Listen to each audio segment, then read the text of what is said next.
Bonjour mes bien-aimés dans le Seigneur Jésus-Christ, que Dieu vous bénisse. Nous voici encore une fois en direct sur Facebook. Nous sommes venus encore une fois partager la parole de Dieu avec nos bien-aimés en ligne, comme nous l'avons annoncé. Nous sommes des retours, bien-aimés dans le Seigneur. Nous sommes des retours pour commencer nos émissions sur les différentes sortes d'ennemis selon les Écritures. Et là, nous sommes en train de parler sur l'ennemi comme étant la mort. Nous allons les lire dans les livres de 1 Corinthiens, que nous avons intitulé cela lorsque nous avons commencé à parler sur la mort. Nous avons dit, selon les Écritures, Paul appelle la mort comme étant un ennemi. Je lis 1 Corinthiens 15, verset 26 dans le nom du Seigneur Jésus-Christ. Le dernier ennemi qui sera détruit, c'est la mort. Voilà un autre ennemi selon les Écritures que l'apôtre Paul nous fait voir, que la mort aussi c'est un ennemi. Nous avons développé et parlé sur la mort dans plusieurs sens. Nous avons parlé sur les sens spirituels et nous avons aussi parlé des sens physiques. Okay? Nous avions dit que dans le tableau que nous avons tracé sur la matière, on a cité la mort de plusieurs points dans la parole de Dieu comme étant le dernier ennemi qui est la mort, spirituelle, physique. Nous avons donné des définitions, des significations, nous avons donné tous les éléments, les armes de la mort, c'est-à-dire les instruments que la mort utilise pour amener les gens à mourir. Nous avons des vidéos qui sont en ligne que vous pouvez aller suivre sur ma chaîne Facebook et YouTube. Vous allez trouver ces enseignements-là. Mais avant de continuer sur le sujet d'aujourd'hui, j'aimerais d'abord savoir si le son passe. Si tout est correct, nous pouvons continuer. Hein? Parce que le sujet d'aujourd'hui, c'est un sujet très capital, que ça sera beaucoup plus prophétique.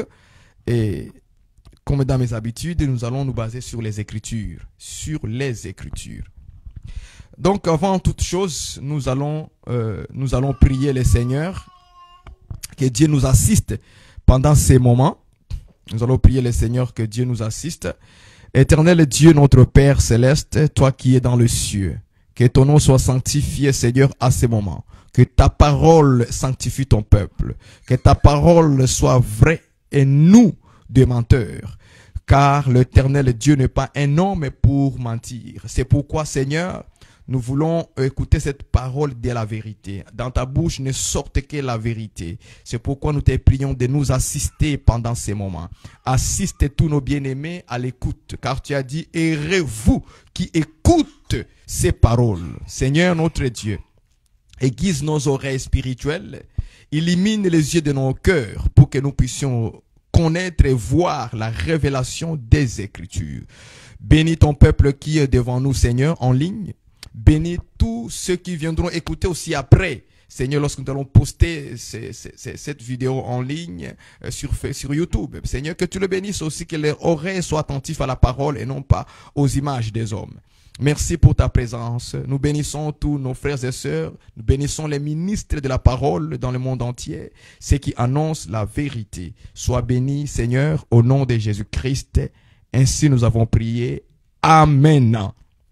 J'espère que vous avez aussi prié dans vos demeures, que Dieu puisse aiguiser vos oreilles, afin que cette parole prophétique, parce que c'est une parole dans la prophétie, hein, que nous voulons prêcher aujourd'hui. Notre thème est sur le chapitre 15, le verset 26 de 1 Corinthiens.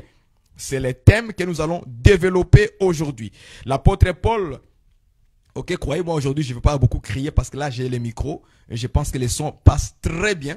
Donc, je n'aurai pas besoin de crier aujourd'hui. Nous allons parler doucement parce que la voix de micro est parfaite. Ok. Donc, 1 Corinthiens 15, sans tarder, ouvrez vos Bibles, prenez le stylo, notez ces choses. Ça va vous aider plus tard. Lorsque vous allez entendre d'autres choses, vous aurez le temps de bien examiner l'enseignement. avec ce que vous allez prendre comme note. Ok, 1 Corinthiens 15, verset 26, rapidement. Le dernier ennemi qui sera détruit, c'est la mort. C'est ça. C'est ça notre thème aujourd'hui que nous allons développer. Le dernier ennemi qui sera détruit, c'est la mort. Donc la mort, premièrement, la mort, c'est un ennemi. Que ça soit spirituel, que ça soit physique, la mort est toujours un ennemi. Il faut le qualifier comme ça. Il faut voir la mort comme un ennemi. Ce n'est pas bon lorsque vous voyez un membre de la famille mourir. Que ce soit ton père, ta mère, ton frère, ta soeur, oncle, tante, il y a toujours des chagrins. La mort amène le chagrin. La mort amène la tristesse. Ça, c'est la mort physique. C'est pourquoi vous allez voir que lorsqu'une personne meurt, il y a des pleurs. Il y a des gens qui vont pleurer. Il y a des femmes, des hommes qui vont pleurer. Il y a des enfants qui vont pleurer leurs parents. Il y a des parents qui vont pleurer leurs enfants. Ainsi de suite. Parce que la mort, ce n'est pas une bonne chose. C'est la mort, c'est un ennemi, comme l'apôtre Paul nous le fait voir. Est-ce que vous comprenez? La mort est un ennemi. Ce n'est pas un ami que vous allez embrasser. Non. La mort physique était un ennemi parce que elle amène des chagrins, de la tristesse, de l'angoisse, elle amène le pleur au milieu des hommes. Mais la mort spirituelle aussi amène aussi la tristesse devant Dieu. Dieu n'aime pas la mort. Dieu trouve de manière spirituelle, quand Dieu voit des gens commettre le péché, vivre dans le péché, ils sont morts spirituellement. Et Dieu n'est pas content de ça. C'est la raison pour laquelle le jour où Adam avait péché, Dieu s'est mis en colère. Pourquoi? Parce qu'il n'aime pas ça. C'est pourquoi la Bible dit que Dieu n'aime pas la mort d'un pécheur. Vous voyez? Dieu n'aime pas la mort d'un pécheur. Ce n'est pas bon pour lui aussi dans un côté spirituel. Ce n'est pas bon pour lui. Est-ce que vous comprenez? Donc la mort est vraiment un ennemi, dans le sens spirituel comme dans le sens physique. Maintenant, nous allons entamer notre sujet. L'apôtre Paul nous dit que le dernier ennemi qui sera détruit, écoutez, le dernier ennemi qui sera détruit, c'est la mort. Ah bon? Maintenant, nous voulons voir comment est-ce que la mort sera détruite. C'est ça que nous allons voir. Nous allons aussi voir quand est-ce que la mort sera détruite. Quand? Donc nous avons d'abord savoir dans notre texte, on nous fait voir d'abord que le dernier ennemi qui sera détruit, c'est la mort. Donc la mort sera détruite. Ça c'est l'écriture noir sur blanc. La mort sera détruite. Est-ce que vous comprenez ça? Ok. Je vais de ce côté comme ça. Comme ça, vous allez me voir comme il faut. Okay? La mort sera détruite. Or, lorsque nous parlons de la mort, il faut comprendre que la mort, ok, la mort a plusieurs éléments qui l'entourent. Lorsqu'on parle de la mort a plusieurs éléments qui l'entourent. Il y a par exemple la vie. Le contraire de la mort, c'est la vie. Ok? Il y a la résurrection. Ok? La résurrection. Il y a plein des éléments qui tournent autour de la mort. Des éléments. Parce que quand on parle de la mort, il faut aussi parler de la vie. Quand on parle de la mort, il faut aussi parler de la résurrection. C'est pourquoi vous allez entendre dans les expressions de la Bible, on vous dit, par exemple, la résurrection des morts. Vous voyez ça? Parce que, vous voyez, on parle de la mort, mais c'est la résurrection des morts. Vous voyez? Il y a ces éléments qui vont avec la mort. Voilà pourquoi le sujet de la mort est très vaste et large. Ok? Le sujet de la mort est très vaste et large. Mais aujourd'hui, nous allons simplement parler de le thème 1 Corinthiens 15, verset 26. C'est ça que nous allons parler aujourd'hui. Ok? Donc, avec le temps, chaque jour, comme nous avons dit que c'est nos émissions, nous allons le faire maintenant chaque jour à midi. Chaque jour à midi. Donc, on va parler aujourd'hui de la mort comme étant celle qui sera détruite. Donc, la mort a beaucoup d'éléments, mais chaque élément que Dieu va nous inspirer pendant la semaine, toute la semaine, on va toujours en parler. Aujourd'hui, on va parler par la destruction de la mort. Comment la mort sera détruite et quand est-ce que cet événement se manifestera. Ok? Comment maintenant la mort, comment? C'est la question que nous nous posons. Comment on va détruire la mort? Par cela, nous allons utiliser une écriture. Toujours dans 1 Corinthiens 15. Suivez-moi très bien parce que je suis dans la parole prophétique, pas doctrinale, la pratique de la parole au peuple de Dieu, mais je suis d'abord en train de vous exposer la parole prophétique. Comment la mort sera détruite? Comment? C'est la question que nous nous posons. Comment? 1 Corinthiens 15, rapidement, 1 Corinthiens 15, je saute vers le verset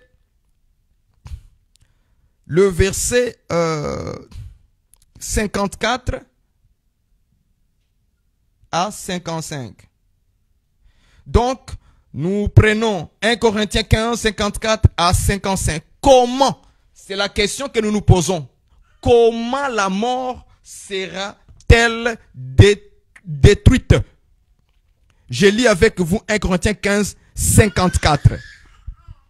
Lorsque ce corps corruptible aura revêtu l'incorruptibilité et que ce corps mortel aura revêtu l'immortalité, alors s'accomplira la parole qui est écrite. Des points. Quelle est la parole qui est écrite? Il dit, la mort a été engloutie dans la victoire. Verset 55. Ô mort, où est ta victoire? Ô mort, où est ton aiguillon? Verset 55, si on peut ajouter, l'aiguillon de la mort, c'est le péché. Et la puissance du péché, c'est la loi. Point. Je m'explique. Ici, l'apôtre Paul nous montre clairement, dans 1 Corinthiens 15, verset 54, au verset 56, Paul nous dit, lorsque ces corps, le corps corruptible, donc le corps qui pourrit, qui se décompose, aura revêtu l'incorruptibilité. Donc, quand ce corps que nous portons portera ces jours-là, on va trouver quand est-ce que ce corps portera? On va trouver ça, c'est dans la Bible. Lorsque ce corps corruptible aura revêtu l'incorruptibilité, et que ce corps mortel, soulignez ça, je vais utiliser le terme corps mortel, c'est ça que je vais prendre pour que que les gens me comprennent facilement. Donc, corps mortel. Lorsque ce corps mortel aura revêtu l'immortalité. Vous avez vu ça? Il dit lorsque. Parce que nous cherchons comment la mort sera-t-elle détruite? C'est ça que nous cherchons. Comment? La question que nous nous posons. Ok? La réponse se trouve dans 1 Corinthiens 15, 54 à 55. Ou bien 56 si vous voulez bien. Ou bien 56, jusqu'à 56. L'apôtre Paul nous fait voir d'abord qu'il y a un corps mortel. Ce corps mortel sera revêtu d'un autre corps. D'un corps immortel. Ah! Immortel. Donc, lorsque le corps mortel porte maintenant un corps immortel, donc il y a transformation ici. Il y a un changement qui va se passer. Parce que l'apôtre Paul a appelé ça porté ou revêtu, c'est-à-dire il y a un changement.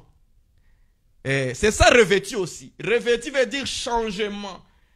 Parce que nous allons lire à partir du verset 54, on va monter au verset 1. On va voir qu'est-ce qui s'est passé. On va monter. Vous allez voir que quand on va lire 1 Corinthiens 15, 50, là-bas au milieu, Paul parle, il dit, ceux qui sont morts avant seront ressuscités et nous, les vivants, serons changés. Vous voyez ça? Les changements là, c'est ça qu'il est venu expliquer au verset 55, que nous allons porter, revêtu, un corps immortel. C'est un changement. Ok? Comprenez ça. Donc, on va quitter les corps mortels vers un corps immortel. Vous avez vu ça? Voilà. Donc, nous allons quitter d'un corps mortel vers un corps immortel. J'aime ces choses-là. C'est très, très, très important. Lorsque ce corps sera revêtu de l'immortalité, lorsque ce corps sera revêtu de incorruptibilité, alors, regardez maintenant la phrase qui suit. La phrase qui suit. Alors, j'aime ça, j'aime ça. Comment la mort sera détruite? Comment elle sera détruite? Alors, s'accomplira la parole qui est écrite. Cette parole qui est écrite, nous allons les chercher où elle se trouve. Acclamez le Seigneur. Vous avez vu ça? Alors, s'accomplira la parole qui est écrite. La mort a été engloutie dans la victoire. Vous avez vu ça? Donc, la parole de Dieu, la parole qui est écrite maintenant, sera accomplie. C'est comment? Quand le corps mortel portera un corps immortel. Vous voyez ça maintenant? La mort, le dernier ennemi qui sera détruit, c'est la mort. Mais comment on va détruire la mort? C'est quand le corps mortel portera un corps immortel, alors nous allons dire à la mort a été engloutie. Et la mort a été fait quoi? Engloutie. Alléluia. Donc aujourd'hui, aucun prédicateur, aucun homme ne peut nous prêcher qu'on ne mourra plus. On va vivre comme ça physiquement. Eh mon frère, là tu prêches mal. Là tu fais accomplir l'écriture qui n'a pas encore été accomplie. C'est mal prêché. Voilà pourquoi dans cet évangile, nous avons tendance à dire aux gens il faut prêcher avec précision. Quand c'est la prophétie, prêche la prophétie dans la précision de la prophétie. Quand c'est la doctrine, prêche la doctrine avec précision dans la doctrine, dans la pratique.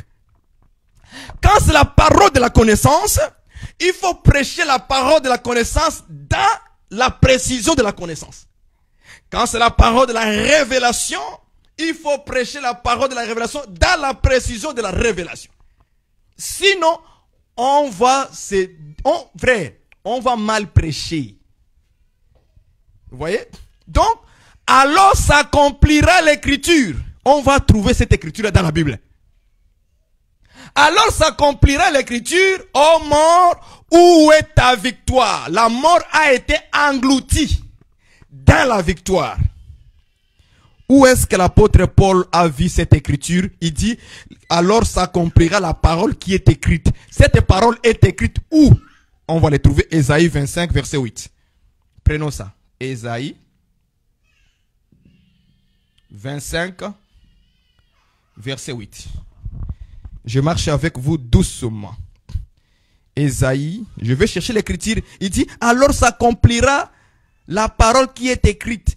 Cette parole est écrite où? La mort est engloutie dans la victoire. C'est écrit dans Ésaïe 25, verset 8. Allons-y. Allons-y, je trouvais certain. Alors nous allons voir comment l'apôtre Paul a parlé et comment les prophètes aussi a parlé. Ésaïe 25, verset 8. Mais je vais commencer au verset 7 pour une bonne compréhension. On va commencer au verset 7. Et si, je vais écrire ça au verset 7 à 8. Comme ça, les gens vont bien comprendre. 7 à 8. Nous sommes dans Ésaïe 25, verset 7 à 8. Et sur cette montagne, il anéantit, donc Dieu, c'est Dieu. Il anéantit le voile qui voile tous les peuples, la couverture qui couvre toutes les nations. Virgule, point virgule. Il anéantit la mort pour toujours. Le Seigneur l'Éternel essuie les larmes de tout le visage. Il fait disparaître de toute la terre l'opprobre de son peuple, car l'Éternel a parlé. Acclamez le Seigneur. Acclamez Dieu. Ah waouh, il est merveilleux. Donc, l'apôtre Paul a trouvé l'écriture. Oh mort, où est ta victoire? Non, plutôt, oh mort, la mort a été engloutie dans la victoire. Cette écriture-là, où est-ce que Paul a trouvé ça? Il a trouvé ça dans Ésaïe 25, verset 7 à 8. C'est là où l'apôtre Paul a vu la mort a été engloutie dans la victoire. Mais selon les prophètes Ésaïe, Ésaïe a dit ceci. Et sur cette montagne, Dieu, anéantit le voile qui voile tous les peuples. La couverture qui couvre toutes les nations, virgule, il anéantit la mort pour toujours. Vous voyez ça? Ésaïe appelle la mort que Dieu anéantit. Ok? Ésaïe appelle ce que c'est un voile. Et regardez ce qu'Ésaïe dit. Mort égale voile. Après, il continue. Il dit, les voiles qui voilent tous les peuples. Virgule, la couverture. Il appelle ça couverture. Couverture. Donc, c'est un habit. Donc, la mort aussi, c'est un habit. Ok? Il dit, la couverture qui couvre toutes les nations. Virgule.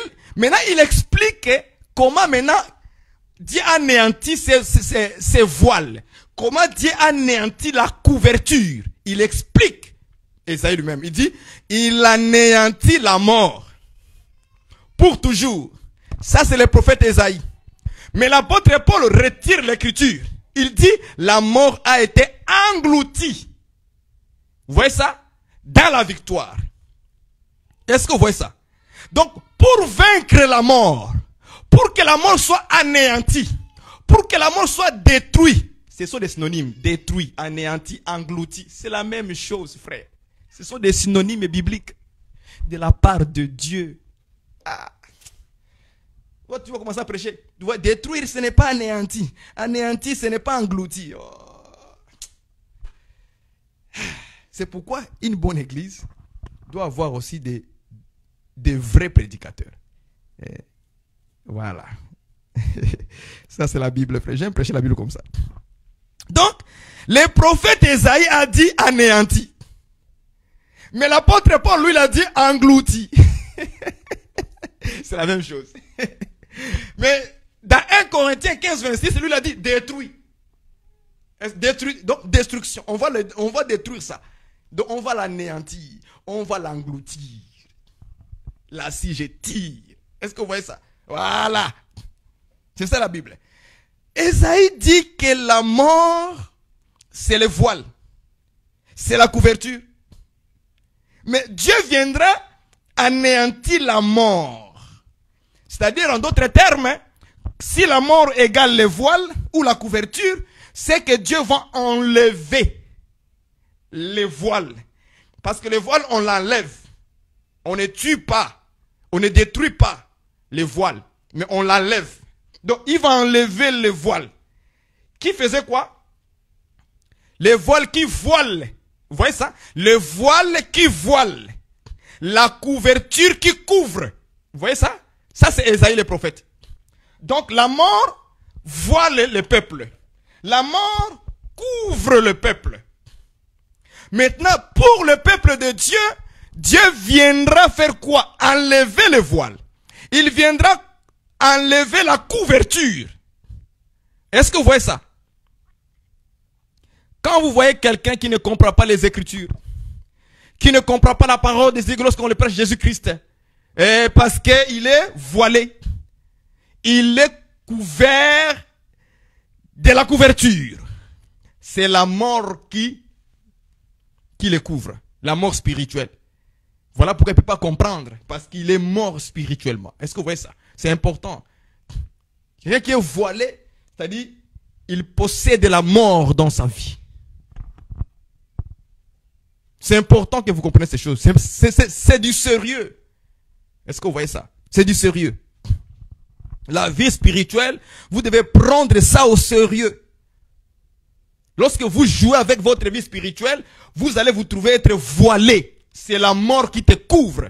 C'est la mort qui te voile maintenant. spirituellement. Ne jouez pas avec la vie spirituelle. Jouez avec toute autre chose. Mais ne jouez pas avec la vie spirituelle. Ok, ici, dans Ésaïe 25, verset 7 à 8, cette mort ici, qui est le voile, qui est la couverture, c'est la mort physique. Là, je vais le préciser. Il faut prêcher avec précision. C'est la mort physique qu'Ésaïe a de parler. Cette mort physique sera détruite.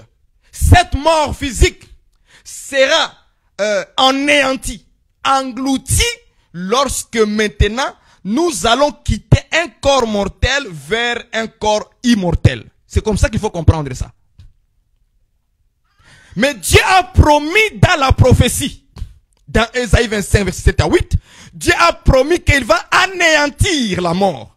Il va détruire le voile. Il va détruire la couverture. Il va l'enlever pour que maintenant le peuple de Dieu soit complètement libre. C'est là où Paul a tiré cette écriture pour prêcher ça au peuple de Dieu. La mort a été engloutie. Comment? La mort sera engloutie, sera détruite. La mort sera anéantie lorsque nous porterons un corps immortel. Soulignez ça. Comment? C'est par le corps immortel. C'est par le changement du corps. Est-ce que vous comprenez ça? C'est la raison pour laquelle la mort, jusqu'à aujourd'hui, la mort a le pouvoir. La mort a le pouvoir sur le corps mortel, sur le corps corruptible. Ici, dans ce corps ici, la mort a le pouvoir de détruire ça. La mort a le pouvoir de tuer. La mort a des pouvoirs dans la vie des hommes sur la terre. Parce que tous les hommes sont voilés par un voile. Tous les hommes sont couverts par une couverture. Et cette couverture, on l'a interprétée par Esaïe que c'est la mort. Ces voiles-là, c'est la mort. Donc, ces voiles, pour que ça quitte, pour que ça soit détruit, cette mort, pour que ça soit anéanti, ou bien englouti complètement, il faut qu'il y ait un changement du corps. Un corps immortel. Un corps qui ne meurt plus jamais. Un corps d'où la mort n'a plus de pouvoir. C'est dans ce corps immortel.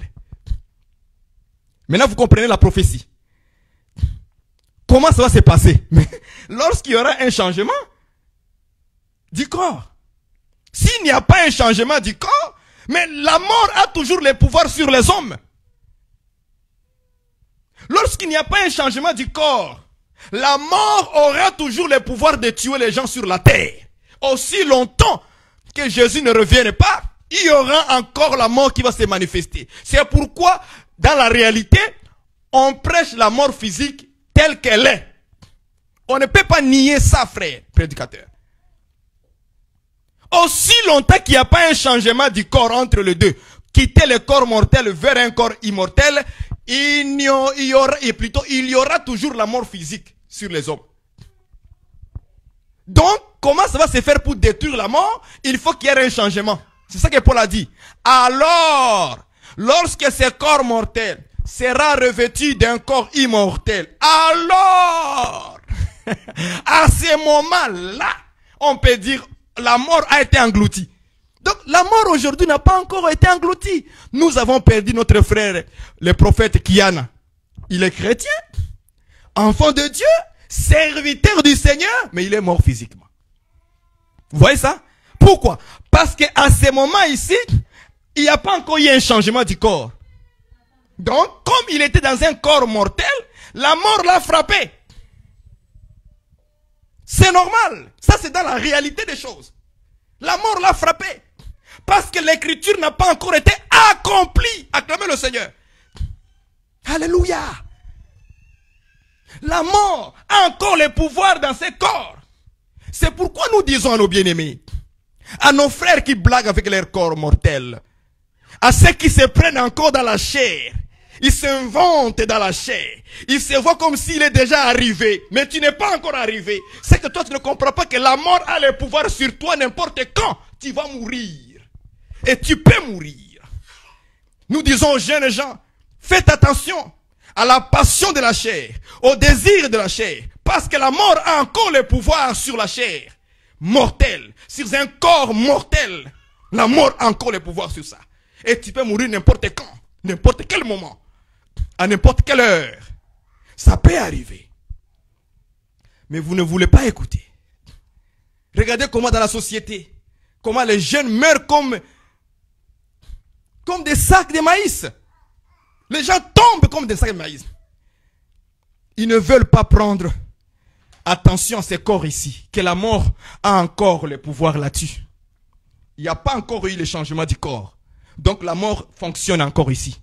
La mort fonctionne encore ici, frères et sœurs. Je vous dis, la mort fonctionne encore ici. Il faut faire attention. La mort fonctionne encore là-bas. Il a encore ses pouvoirs. Il s'invente aussi. Il marche. Il couvre les hommes. Il voile les hommes. À n'importe quel moment, la mort peut t'emporter. Peut t'amener. Elle peut amener ton père. La mort peut amener ta mère. La mort peut amener ton oncle, ta tante. La mort ne regarde personne parce que l'écriture dit ceci. Et sur cette montagne, il anéantit le voile qui voile tous les hommes, tous les peuples. La couverture qui couvre toutes les nations, même ton père, ta mère, ton oncle, ta tante, ceci, cela, même les sorciers. Même les sorciers qui roulent là, jour et nuit, là, fiou, fiou, comme des avions. Et aussi, la mort les couvre sans le savoir. Le diable les ment. Le diable ment même le président. Non, tu es président à vie. Tu n'es pas président à vie. Mobutu est parti. Lui, il tapait la poitrine. Président à vie. Et même ceux qui sont au pouvoir aujourd'hui, ils pensent qu'ils aussi sont des présidents à vie. Ils tuent les gens comme ils veulent. Ils pensent que lui, il ne mourra pas. Non. D'ailleurs, la plupart de tous ces présidents meurent bizarrement avec des maladies graves. Des cancers aux poumons, des cancers au ceci, des cancers des reins, des cancers, partout des cancers. Pourquoi? Parce que la mort a encore le pouvoir sur le corps mortel. Elle a ce pouvoir-là de tuer, d'amener les gens. Elle fonctionne ici, dans ce corps. Mais lorsque la prophétie dit, alléluia, j'aime ces choses. Lorsque les corps seront changés, lorsque le corps mortel sera revêtu d'un corps immortel, alors nous allons dire, la mort a été engloutie. Acclamez le Seigneur. C'est ici qu'on voit les merveilles. C'est ici, frère. C'est ici qu'il y a les merveilles de Dieu. Corps immortel. C'est là où il y a les merveilles du Seigneur Jésus-Christ. La promesse qui nous attend. Nous tous, on attend que la mort soit détruite. Cette mort-là n'aura plus le pouvoir dans un corps immortel. Alléluia. Alléluia. J'aime ces choses. C'est bon la parole. Je sens les bienfaits de Dieu, le merveille de Dieu dans mon cœur. On le sent, frère. Lorsque nous porterons un corps immortel. Maintenant, nous avançons un peu plus loin. Alors, nous nous posons maintenant la question de savoir, ok frère Barouani, donc la mort sera détruite, la mort sera anéantie, la mort sera engloutie lorsque nous porterons un corps immortel. Ok, d'accord. Maintenant, quand est-ce que nous allons porter ces corps? Parce que nous n'avons pas encore eu ces corps-là aujourd'hui. Dans la prophétie. Nous ne l'avons pas encore eu. Maintenant, quand est-ce que ces corps-là sera donné pour que nous disions la mort a été engloutie, la mort a été anéantie? Quand? Nous cherchons les quand maintenant. Quand est-ce que ces choses vont se manifester? Je fasse d'abord ces choses et je dois écrire ici quand. Ok? Parce que nous allons chercher tous les problèmes des quand. Quand est-ce que la mort, quand est-ce que le corps immortel sera donné?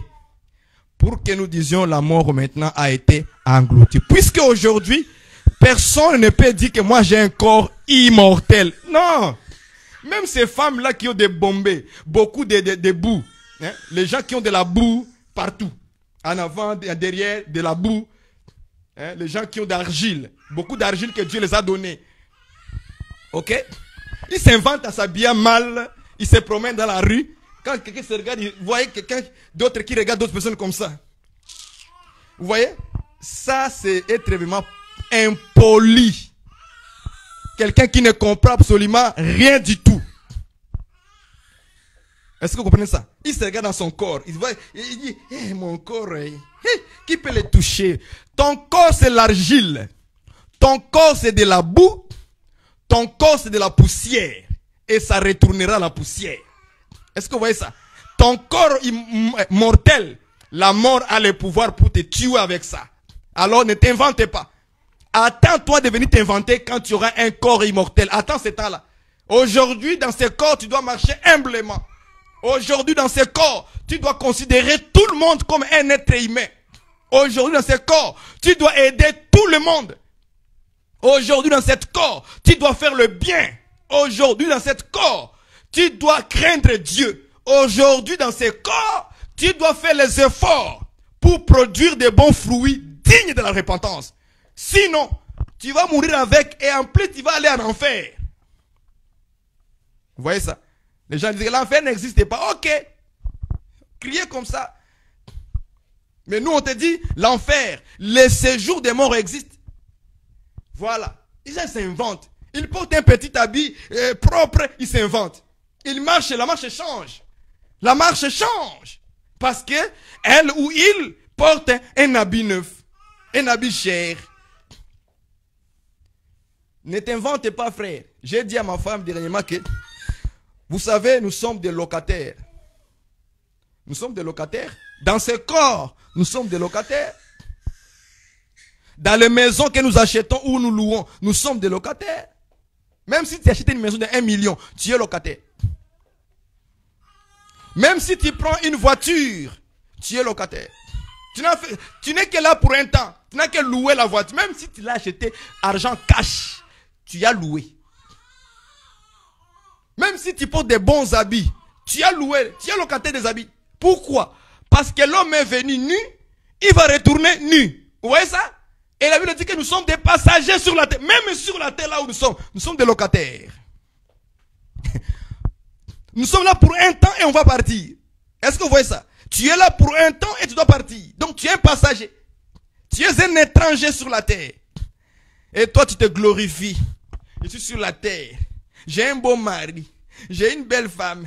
Oui, toi tu regardes la beauté physique de ta femme.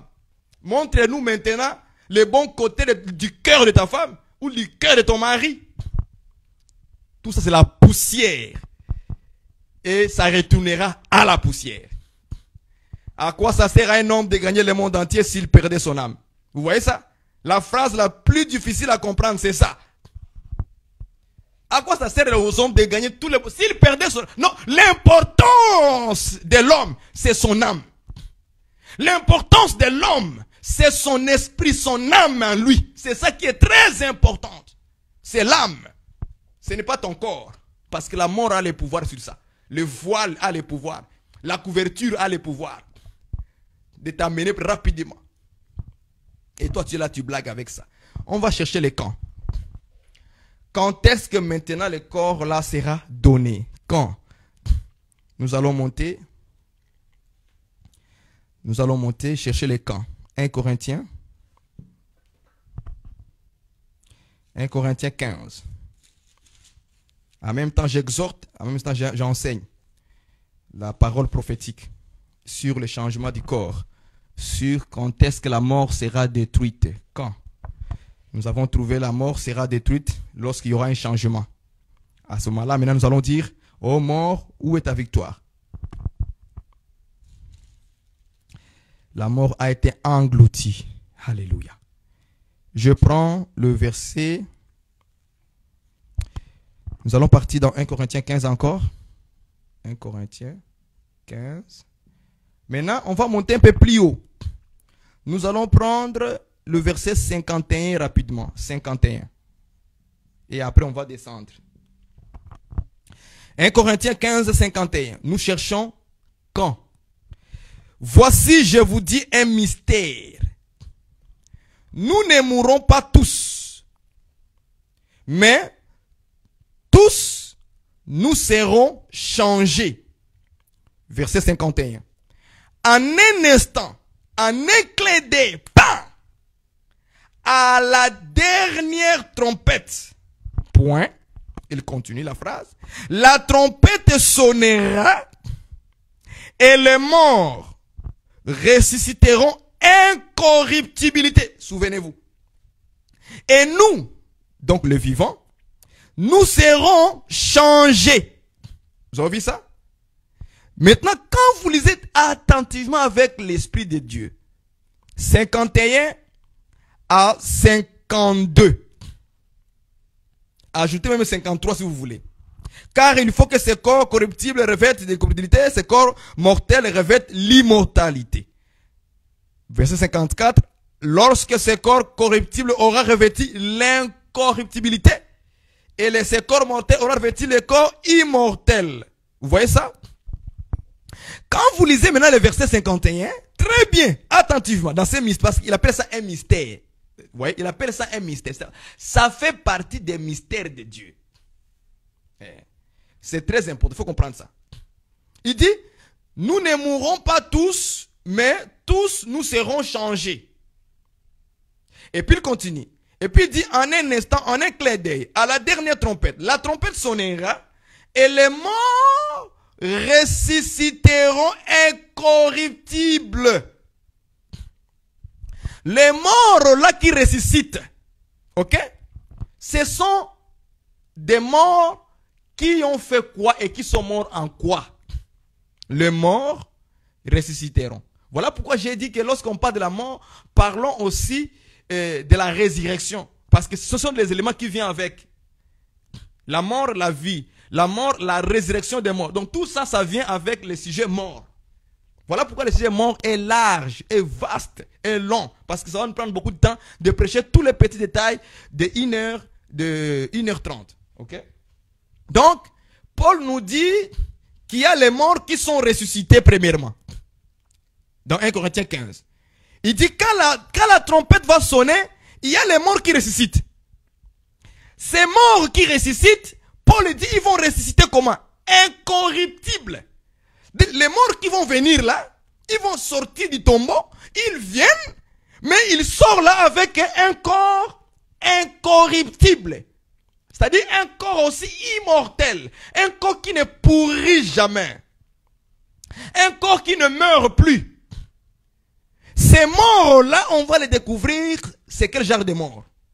Parce que jusque-là, l'apôtre Paul ne nous a pas donné la précision. Dans 1 Corinthiens 15, 51 et 52. Et puis il dit, nous, maintenant, après, nous aussi, nous serons changés. C'est-à-dire, nous aussi, il y aura un changement.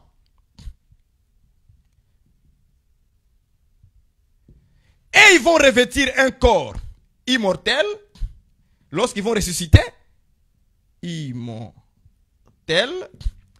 Maintenant, nous, on va changer.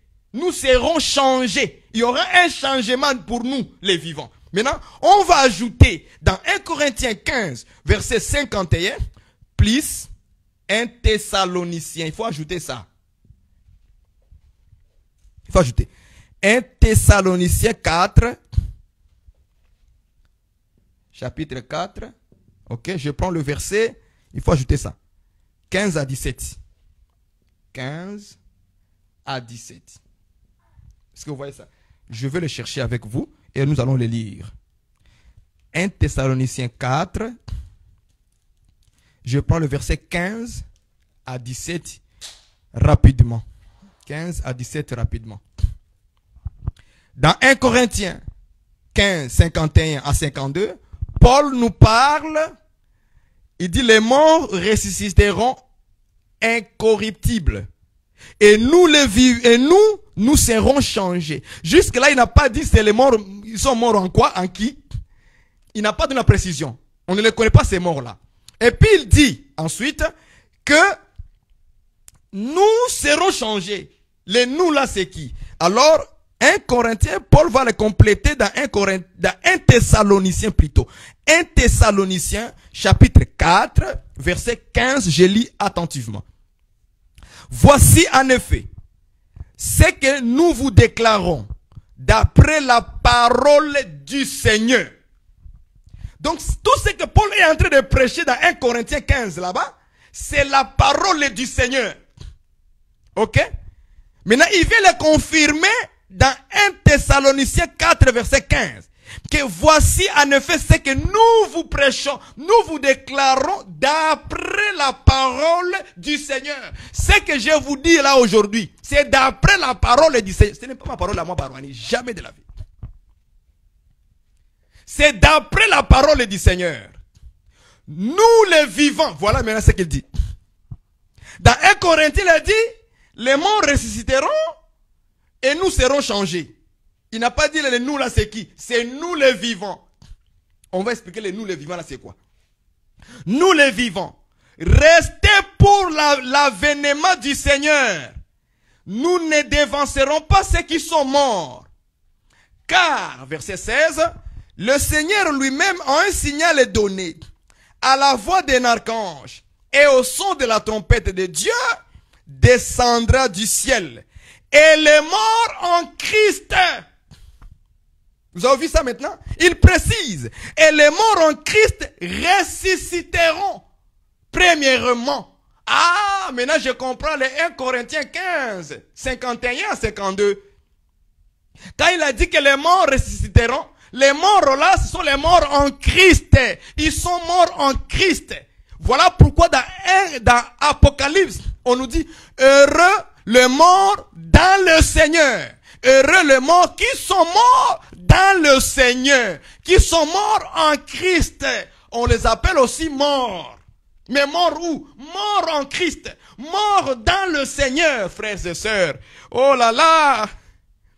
Désirez ardemment de mourir dans le Seigneur.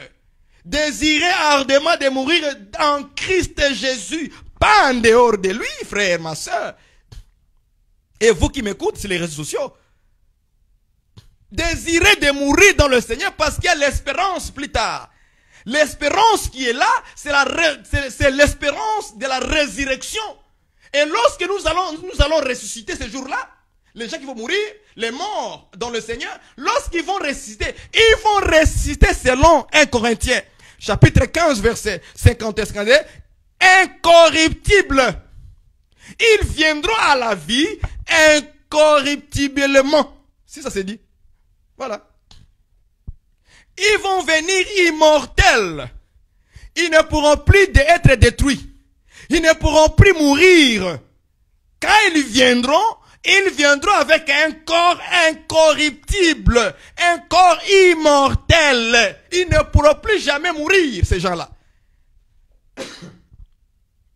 Est-ce que vous comprenez ces choses, frères et sœurs? C'est ça la parole prêchée.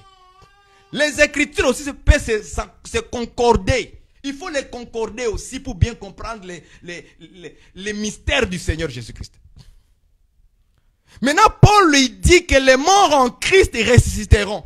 Mais comment? 1 Corinthiens chapitre 15 verset 51-52, incorruptibles. Ils vont ressusciter immortels. Maintenant, quand ces morts-là, ils vont venir à la vie, maintenant nous les vivants, c'est-à-dire nous les vivants, c'est les gens qui vont rester vivants sur la terre.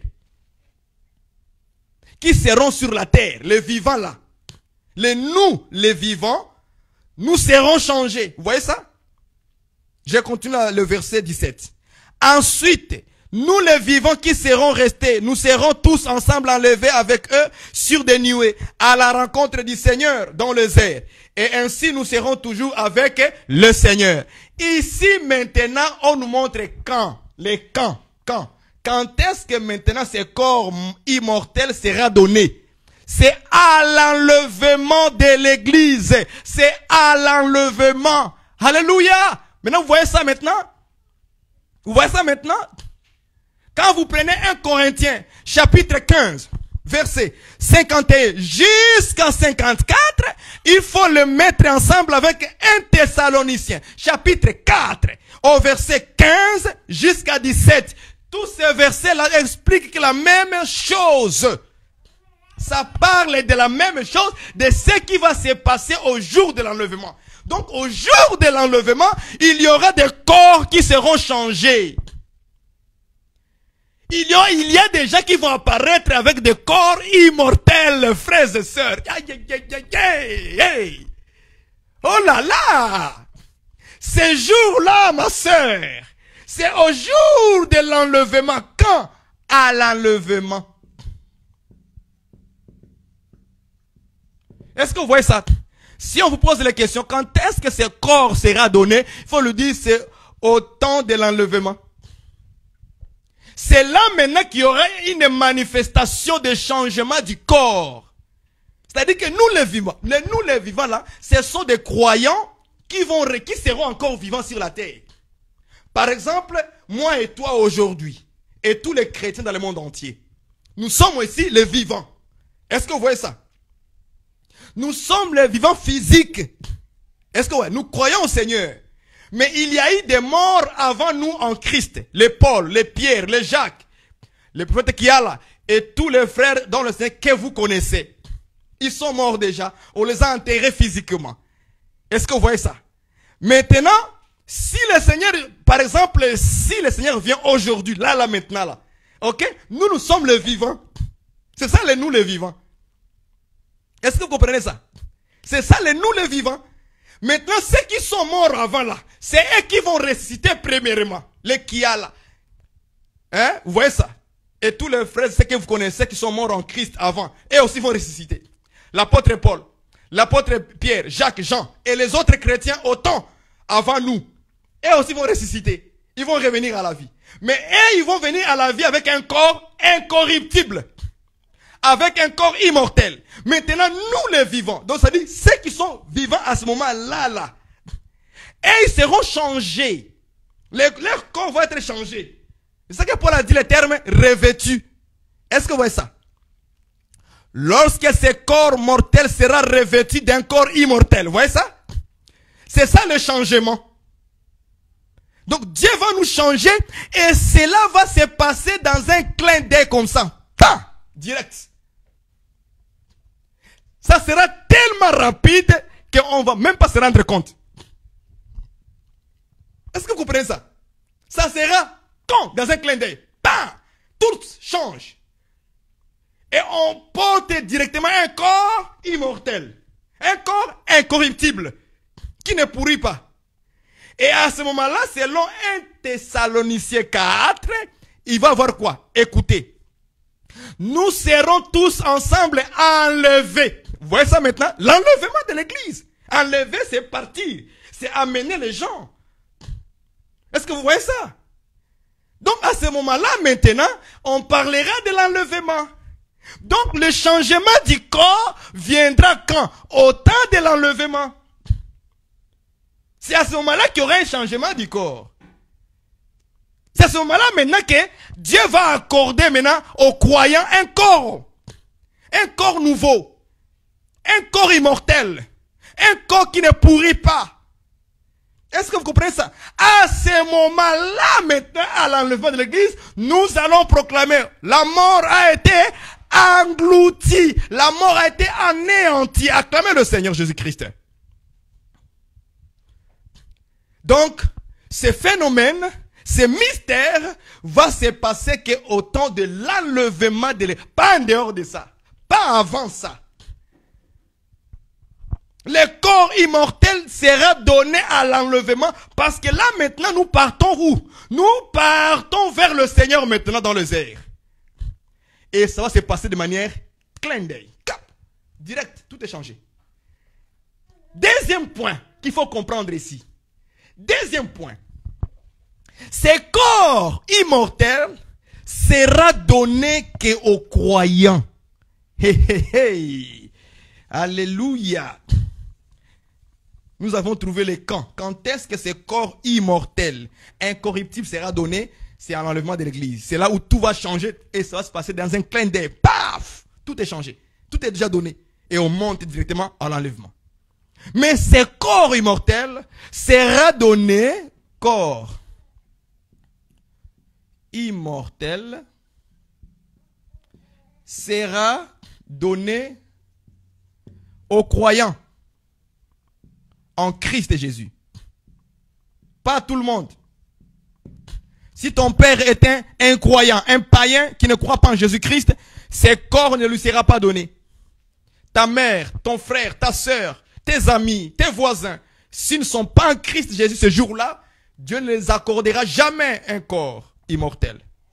Ils vont rester avec leur corps mortel comme ça. Mais toi qui crois en Jésus-Christ, moi qui crois en Jésus-Christ, nous tous les chrétiens, les enfants de Dieu, véritablement appelés, remplis du Saint-Esprit.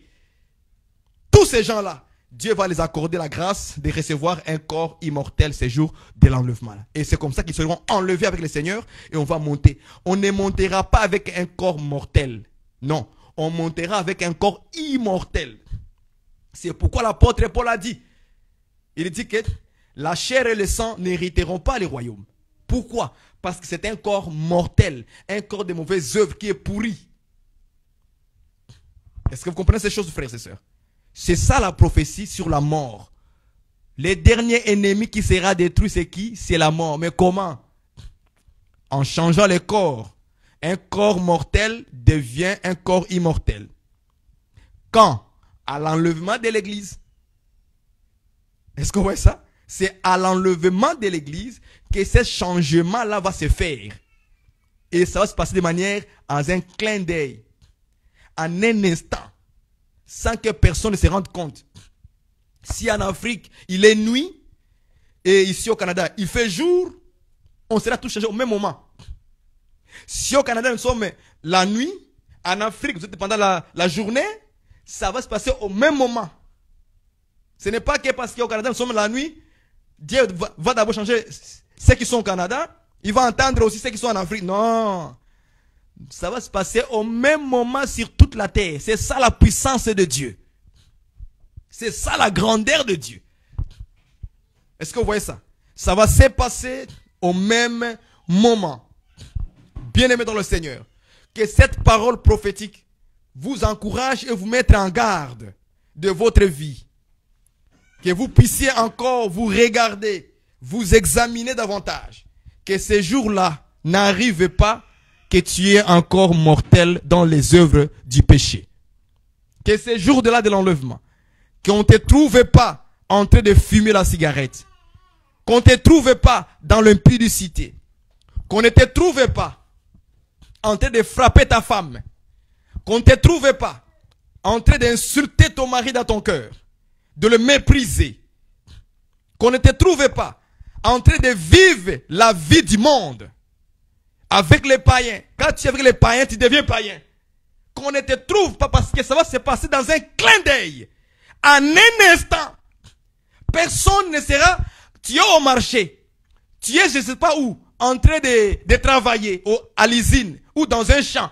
Je ne sais pas, tu es à la maison en train d'écouter la télévision.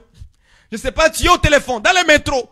Dans le bus. Ça va se passer au moment où toi tu ne t'entendais pas. Pourquoi? Parce que l'écriture dit que nous ne savons ni l'heure, ni jour. Nous ne savons ni l'heure, ni jour. Mais Jésus-Christ a enseigné, il dit, veillez. Veillez. Pourquoi? Veillez sur toi-même. Comme Paul l'avait dit. Veille sur toi-même et sur ton enseignement. Veillez. Priez. Pourquoi il faut prier? Pour ne pas tomber dans la tentation. Donc la prière aussi, c'est aussi un moyen pour nous garder de ne pas tomber dans la tentation. Veillez et priez. Ce sont les consignes. Le secret que Dieu a donné à ses enfants en fait de se garder purs. Jusqu'au temps là, dans un clin d'œil. En un instant. D'un changement. Dieu nous a tout révélé. Il nous a tout donné. Mais nous, on ne fait pas attention, frères et sœurs. Régler les problèmes que tu as avec ta soeur, ton frère, avec les gens. Qu'est-ce qui te trouble de ne pas demander pardon? Règle avec les voisins. Règle avec les amis que tu as des problèmes avec eux. Avec les membres de la famille. Règle avec eux. Vous voyez ça, frère? Juste pourquoi? Parce que ça va se passer dans un clin d'œil. Vous serez en train de louer le Seigneur, paf, les gens disparaissent. En train de prier, paf, ils disparaissent. Donc on ne connaît ni l'heure ni le jour. Quand le maître viendra.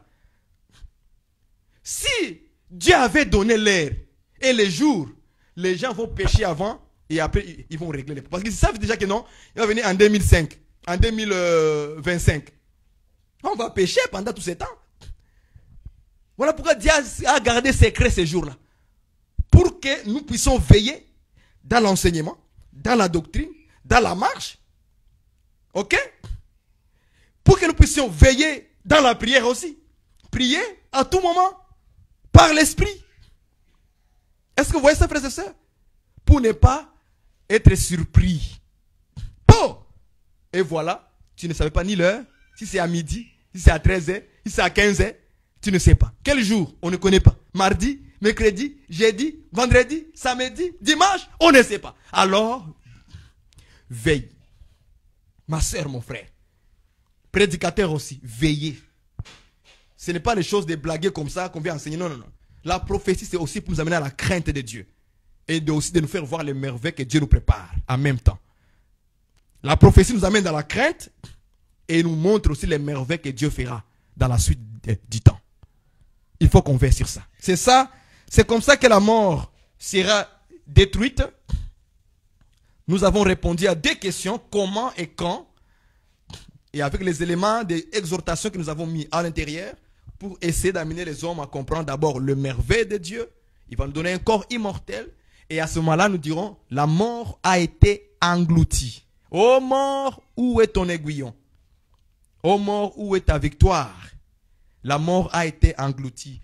J'avais même oublié d'ajouter une écriture là où on nous parlait la mort, où est ta victoire? La mort, où est ton aiguillon? C'était dans Osée 13, verset 14. C'est là où Paul a trouvé la mort, où est ta victoire? La mort, où est ton aiguillon? On n'a pas lu ça, mais je pense qu'avec l'Esprit de Dieu, il va vous faire comprendre ces choses-là, de comprendre la prophétie. Bien-aimés dans le Seigneur, nous sommes à la fin de ces moments. Nous allons quand même prier le Seigneur, fléchir nos genoux. Si nous avons des problèmes avec des prédicateurs, si nous avons l'habitude d'insulter les hommes de Dieu, de les mépriser, nous allons prier au Seigneur qu'il nous pardonne, que nous nous préparons sérieusement. Arrêtons de murmurer dans nos cœurs, dans nos maisons, dans nos cœurs, sur les hommes de Dieu, sur ceci, cela. Prions le Seigneur que Dieu nous pardonne. Si nous avons péché, demandons le pardon au Seigneur d'avoir péché. Si nous n'avons pas mis la parole de Dieu en pratique pendant tous ces temps ici, pendant toute la semaine, c'est le moment, bien-aimé dans le Seigneur, de prier et dire Seigneur, pardonne-moi, parce que je n'ai pas mis ta parole en pratique. Seigneur, pardonne-moi, parce que j'ai blessé une sœur, un frère, un ami, un collègue, qui que ce soit. Seigneur, pardonne-moi, parce que je me suis conduit mal. Alors, prions le nom du Seigneur, que Dieu nous pardonne. Seigneur, notre Dieu, Père de gloire, nous venons devant ton trône de la grâce, Seigneur. Te demander, Seigneur, devant le peuple, ensemble avec eux, ceux qui nous suivent en ligne. Oh Seigneur, pardonnez-nous. Toutefois que nous avons parlé du mal contre tes serviteurs. Toutes les fois que nos bouches ont préféré les mensonges. Toutes les fois, Seigneur, notre Dieu, que nous avons fraudé. Toutes les fois que nous avons volé. Oh Seigneur, pardonne-nous. Pardonnez-nous, Seigneur, notre Dieu. Sanctifie nos cœurs, Seigneur, notre Dieu. Toutes les fois que j'ai blessé mon frère, ma soeur, par mes paroles, par mes actes et par ma conduite, Seigneur, je te demande pardon. Pardonnez-nous, Seigneur, notre Dieu. Seigneur, si j'ai mal agi, Seigneur, envers tous, je te demande pardon parce que je n'ai pas mis ta parole en pratique. Toutes les fois que j'ai été avec les païens, je me suis comporté comme un païen. Toutes les fois, Seigneur, notre Dieu, que j'étais au milieu des gens qui ne te connaissaient pas, au lieu d'amener la lumière, la parole et les avertir, mais Seigneur, je me suis comporté comme eux. Oh Dieu, aie pitié de nous, Seigneur, dans ces temps de la fin.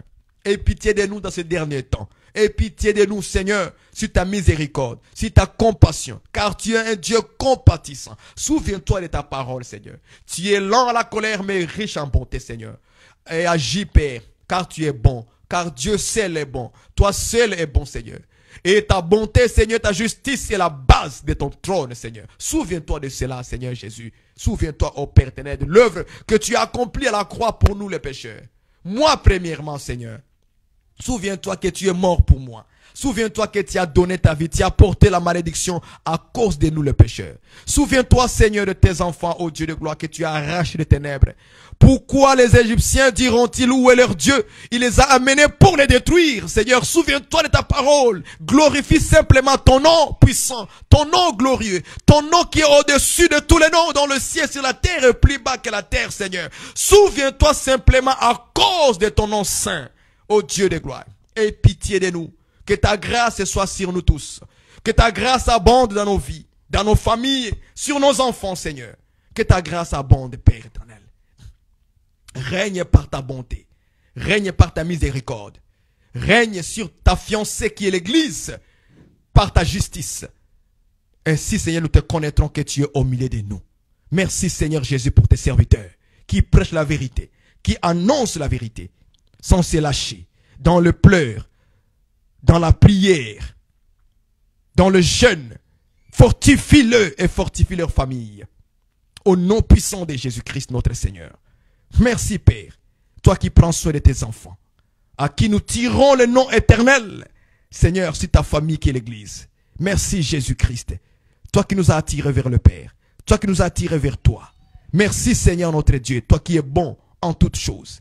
Nous te bénissons. Merci pour le pardon d'avance que tu accordes à tes enfants, à tes serviteurs.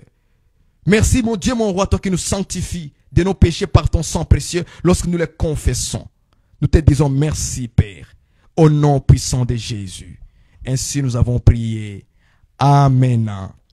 Nous serons encore une fois demain en ligne. Nous allons encore continuer à parler sur la mort. Nous allons annoncer quel sujet nous allons encore une fois aborder sur la mort sur ma page Facebook. Nous allons l'annoncer. La vidéo ici sera postée aussi sur YouTube pour que les gens qui n'ont pas ma page Facebook puissent aussi recevoir sur YouTube. Que Dieu vous bénisse. Merci pour vos dons. Merci pour vos encouragements. Merci pour tout ce qui nous soutient financièrement dans la prière aussi. Nous vous disons merci, que Dieu se souvienne de vous parce que vous faites un grand travail. Que Dieu vous bénisse et à la prochaine. Bye bye.